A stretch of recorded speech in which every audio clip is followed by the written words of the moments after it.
Morning. Today we're going to work on my power steering pump reservoir in my 2000 XJ.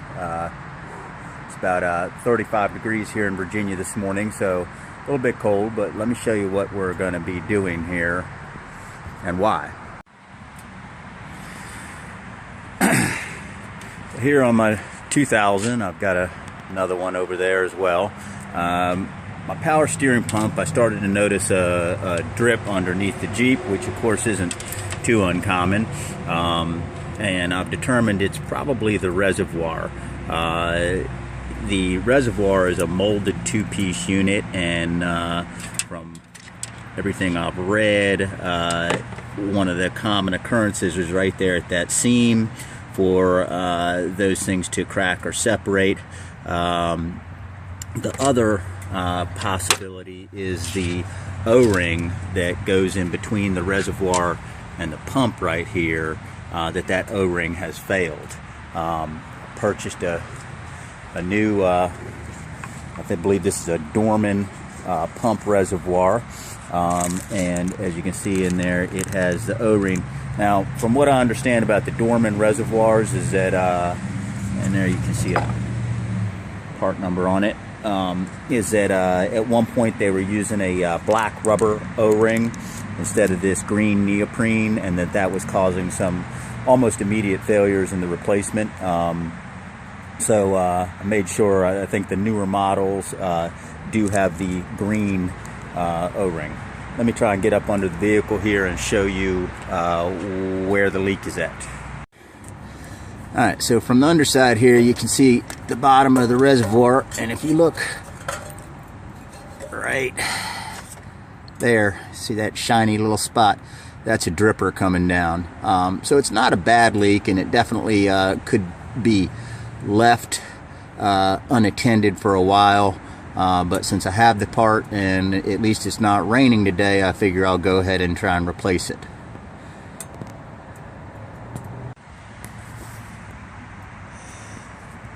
In doing this replacement, basically gonna have to remove the serpantine belt here, and just to let everybody know, for those of you, I don't need to replace that belt. It's relatively new. I do have a replacement here for my vehicle. That's a Continental 4060950. That is the what you call the gator back belt, and I'm going to be putting that on that one there in I don't know, whenever I get around to it, but good opportunity to replace it. What we're going to be doing here, and I'm going to just show you sort of the aftermath when I'm done, is to remove this. I'm going to go ahead and pull my E-fan just to give myself some clearance here. You see that bolt on your idler pulley right down here? That's a 15 millimeter bolt. We're going to have to loosen that bolt, and then right over here on the other side of the power steering pump, that is our belt tensioner, and so another 15 millimeter with an extension socket, and we're going to loosen that up and our belt should come off. We'll pull the E-fan out, and then we have 3 bolts to pull. 1, 2, and then there's another one down on this down there. Now I've already loosened these bolts. I put penetrating oil on them, some PB Blaster, tried to get it into the threads. I actually wound up having to heat the casting here and here to break those loose because I didn't want to snap those bolts. All 3 of those are loose now, but I did a little work on in advance. This is our I believe it's the high pressure hose, and I am planning on doing this job without removing that. If I was going ahead and replacing the entire pump, of course I'd have to disconnect that. And then down here is our low pressure, return hose on the back side. Can't quite see it very well down there, and that I'm going to be using. I'll have to disconnect it because it obviously goes into the reservoir, and what we're going to be doing is we'll be not only purging out the old fluid once we get the new reservoir on to put all new fluid in, but we're also going to be burping the system there. So once we get this this disconnected here, and we can remove the pump. You got these two little locking tabs. There's one on the top and one on the bottom, and all we're going to be doing is prying those up with a screwdriver and sliding them, and then that should release the reservoir. So we're hoping to do this by again, removing the belt, just getting the E-fan out for some clearance, removing the 3 bolts that secure the power steering pump to the manifold, disconnecting the low pressure line, draining fluid out, undoing these 2 tabs, and popping this reservoir off. The other thing I should mention, I did debate whether to just go ahead and replace the pump. I just didn't feel like spending another $50, $60, $100, whatever you would care to, and this pulley I was going to replace too. Mine's got a nice couple chips in the side there, but I decided right now it's just not the time. I'm just going to go ahead and focus on the reservoir. Alright, so pulled the E-fan out, which basically you have to disconnect the electrical hookup for it, pull 2 screws or bolts off of the radiator upper bracket there, and I did pull my radiator overflow hose, and then you just got to finagle this guy out of there, and that obviously you can see gives you quite a bit more clearance. Alright, so now we're moving on to loosening up our serpantine belt here. As I said, 15 millimeter. Now we have plenty of clearance here. 15 millimeter. Loosen up the bolt on that idler pulley here, and then we can start loosening here, and that should eventually loosen our belt where we can slip it off, and then we'll have full access to the power steering pump. Alright, so we've removed the serpantine belt. I have it kind of tucked up out of the way there, trying not to pull it all the way off. Should be simple to put right back on, but you know, they're pretty simple to hook up. You should have a diagram usually located right there. Mine's off. Now it's time to remove the power steering pump. So you ever wonder what these 3 little holes are here on the front of your pulley? Well, they're to give you some access for your 13 millimeter socket to go ahead and loosen 1, 2, and 3 bolts, and we should be able to pull that off then, and hopefully get to our hoses better so we can start draining that reservoir. Alright, so I pulled the 3 bolts out. They slide right through the pulley holes, and now the power steering pump has slid out of the bracket and the manifold right there, giving me access to the low pressure line, which I'm going to go ahead and pull, hopefully not make a big mess here, and drain the fluid out of the reservoir and out of that line, so then I can go ahead and disconnect the reservoir. Alright, so I pulled the low pressure line off of the reservoir. You can see the nipple right there. Let me get a light here for you.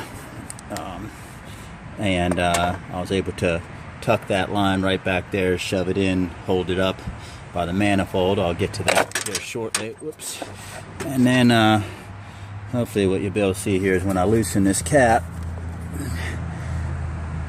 now I'm flowing. So I'm going to go ahead and drain that reservoir out.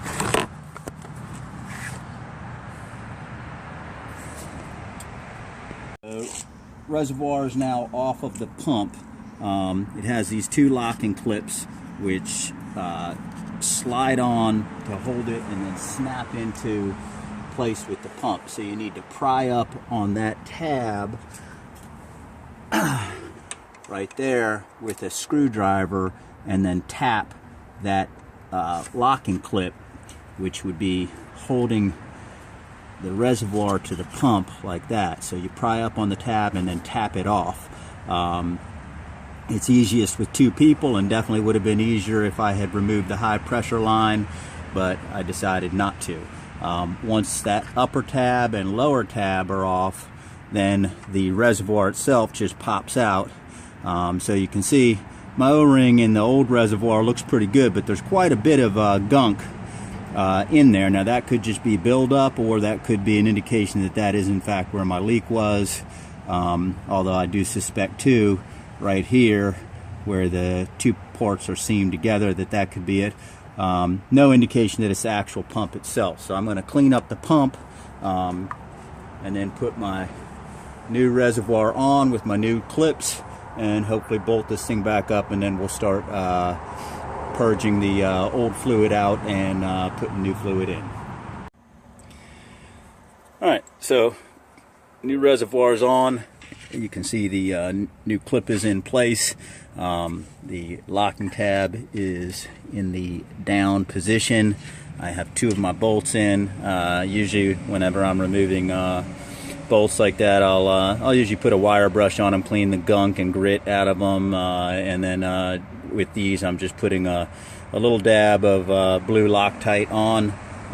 Slide that through my pulley hole and in, and start threading it in.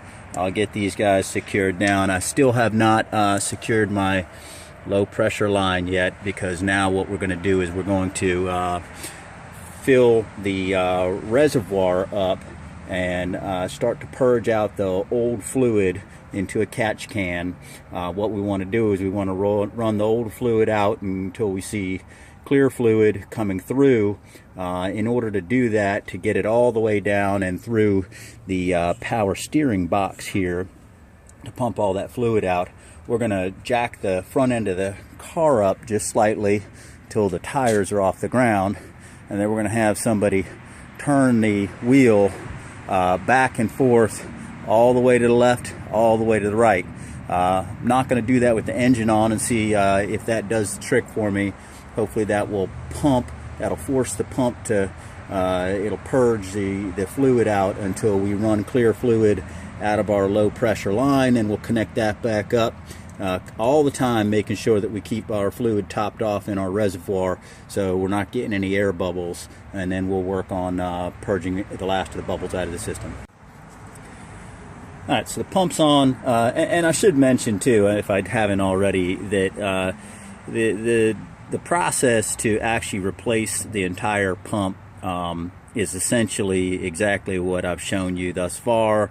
You would also then remove the high pressure line, inspecting that line particularly for leaks. This one is in really good shape. I opted not to remove it. At that point your pump is free, and then you just need to remove your pulley here. Again, as I said, I thought about replacing it. Mine's cracked. Obviously someone put a screwdriver under there at one point to pry a belt loose. But I opted not to do that at this point in time. I've not filled up the reservoir yet. Right now I'm just getting my belt tension correct, and I just wanted to, again, 15 millimeter bolt on the idler pulley, 15 millimeter bolt, and this is on the 2000. Earlier XJs have a little bit of a different setup for the belt tension, but 15 millimeter bolt here, and we're going to turn that as we tighten our belt here. And these belts do like to be tight, so as you can see, I'm using a cricket gauge. Old belts 140 to 160 foot-pound, new belts 180 to 200 foot-pound. And just really quickly, let me just show you kind of how I do this. You set your gauge down like that, you kind of hold it right by that little rubber piece, and you find a long run, like that. You want to get this little tab, the green tab, kind of right in the middle. There's a push down, and then what you'll see is on the front there you'll get a reading, and we're right about 100 foot-pounds right now, so obviously we need to tighten that more until we get to our 140 to 160. And I'll test that too on the longer run down there, because that's going to give me a more accurate reading. Alright, so hopefully this is going to be clear for you. What I've done here is I capped off the nipple on the new reservoir with a vacuum cap, and I filled the reservoir about halfway full. The engine is off.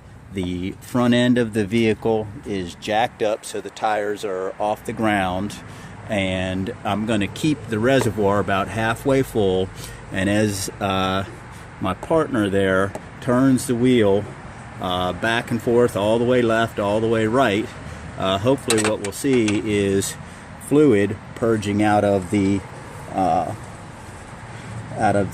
low pressure hose, and what we want to see is ultimately for that fluid to run clear. Go ahead, Y.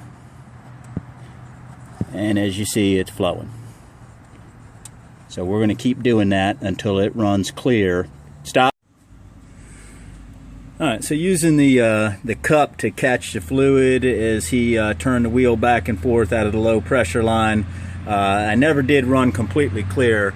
I was beginning to run out of fluid, and as you can see, it's pretty murky compared to the nice clear stuff. I've reattached the low pressure line back there, and that clamp is a little bit loose. I may need to put a better clamp on there. But now what I'm going to do is have him continue to pump and get the air bubbles out. Go ahead. So as he goes back and forth here, we should see some bubbles begin to purge out of here, and we'll keep our fluid level. Now if this was a brand new pump we were installing, then I would say it's much more important to go ahead and make sure that you run that fluid until it's clear out of the low pressure line. You can see our fluid levels beginning to drop there, so we should see air bubbles, or a bubble. I've already seen one earlier. Maybe that was only one.